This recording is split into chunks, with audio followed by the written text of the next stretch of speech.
Hello, everyone. I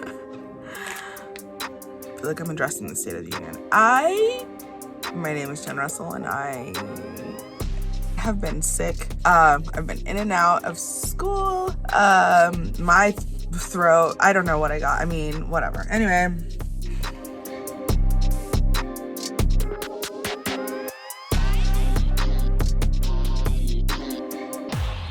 Last month on Art Show Secrets. It's December. December gets really crazy. Kind of sort of like a finish line for us. I am wrapping up our semester's worth of classes. I always do a mini art show. I do not know what I would do without my parent volunteers. December is 9.5 days long. We made it to break. That wraps up the month of December. Whoop, whoop.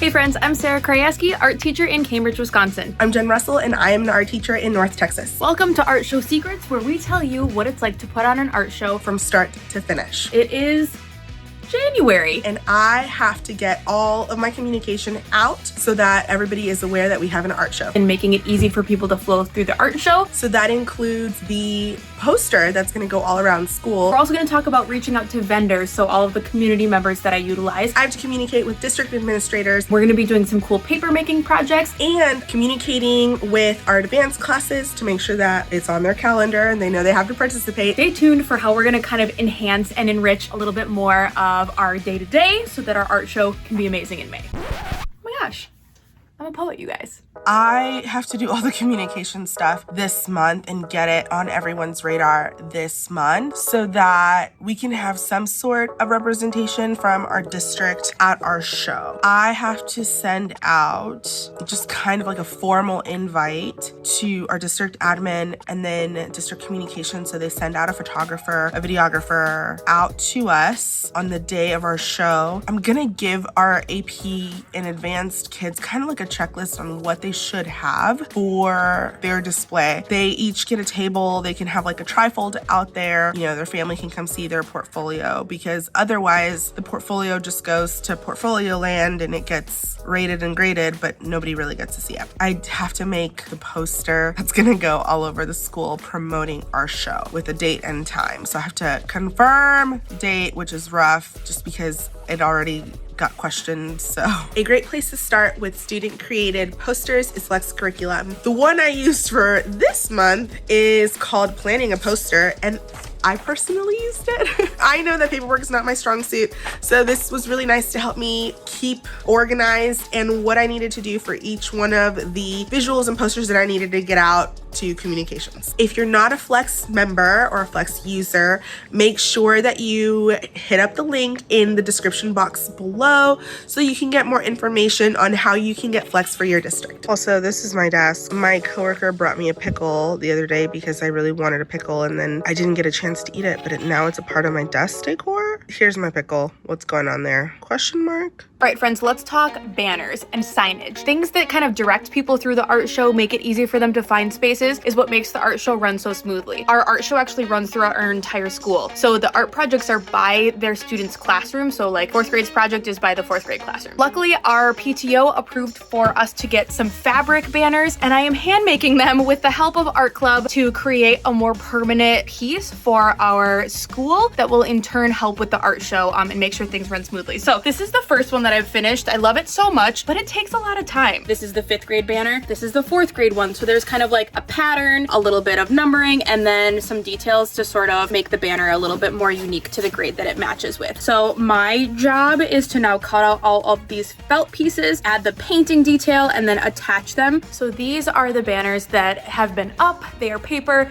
They still work, but they are just needing a little bit of an upgrade, and we want to have something up that's going to be here for a long time. I have one for every grade level: art, music, 4K, office, library. So there are many to do. It will take me a bit of time, but once they're up, I think they're gonna be awesome. I just went to print off like a little preview of my poster. Why is it pink? Okay, honestly, it's just a printer. It doesn't even matter. I just wanted to see what it would look like. This is horrific. But I just have to submit a preview so that I can get it approved so that it can be printed by our library, which is an awesome resource that we have on campus. But that does take about 2 weeks, so I just have to get this going early enough so that hopefully I can have the big posters to put up in February.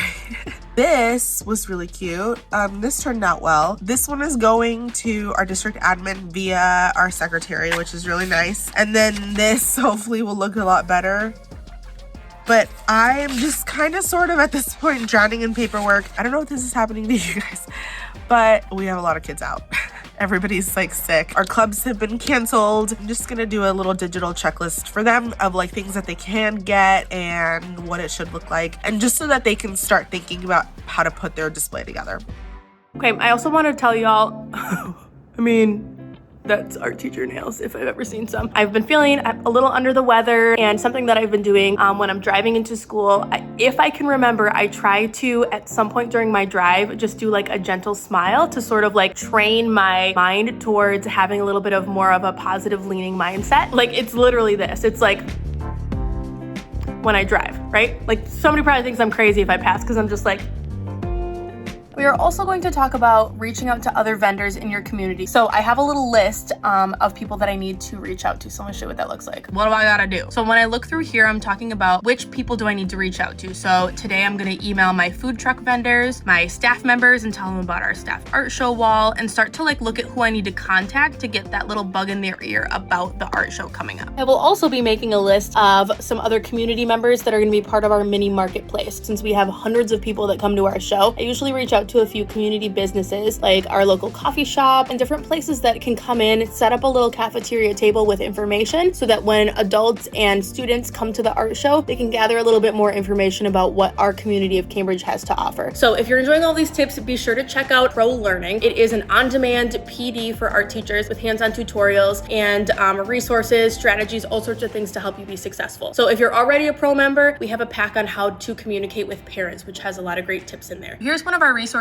from Pro that's going to help you with some of the benefits. There's a bunch of stuff listed here that you can use for your admin or your community about why you want to have those connections. We've also got a few tips on how best to connect with your community. For example, like what people to reach out to, what places to reach out to. This one is probably my favorite resource. It is all about 10 ways to find local artists willing to work with your students. So it's really about kind of getting yourself out there as well, joining local art groups, going to gallery openings, how you can bring your advocacy to your classroom. If you're not a pro member, just remember that you can head over to our website and we'll link in the description box below how you can get a little bit more information to get pro for your district. Great news. Money from my grant has been deposited into the spend account, so I can actually order the display boards for the school. So I'm gonna do that. There's a lot that I have to do, and I have been out a lot, but I have money for display boards. I've got to put all the invites together. I've got to start putting in the roster of who's gonna be in it, or start asking,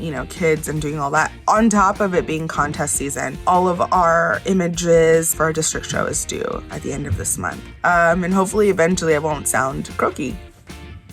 I also do always just want to give you a keep it real moment. Y'all, this isn't so bad right here, but like, can we talk about how, like, what's happening? It's too many things. Things aren't perfect.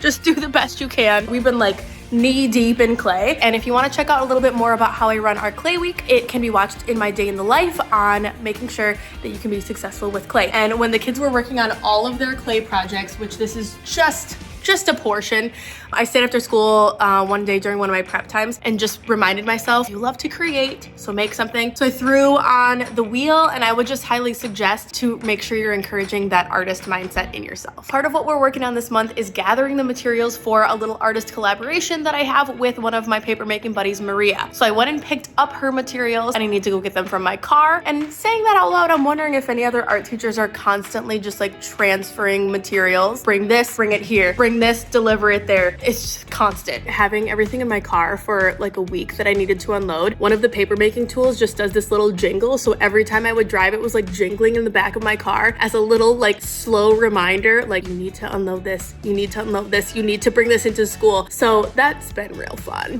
But it's finally in here. So now I can do a little bit of practice with some of the paper making materials that we have so that next month we can create those pieces that we're going to be using for our art show. If you're thinking ahead about what you want want to do for your art show. It doesn't have to be like do everything all at one time. It's like work in pieces and then decide how are you gonna tackle it one little step at a time. This is the beautiful blender we'll be using, but then all of this is organized paper that has been cut into itty bitty little postage size pieces. Last year at the end of the year, it was like a great early finisher task, and I am so excited to turn it into paper and to have my counter space back. All right, that about wraps it up for the month of January. I literally almost just said the month of May, but you know, everything's fine. Can't wait to hear our art show secrets for February. Make sure you like and subscribe to this video so that you can put on your best art show yet. Feel free to comment below so that you can tell me if you reach out to any vendors or community members to collaborate for your art show. Stay tuned. We will see you next month. I'm really excited. See you there. Goodbye.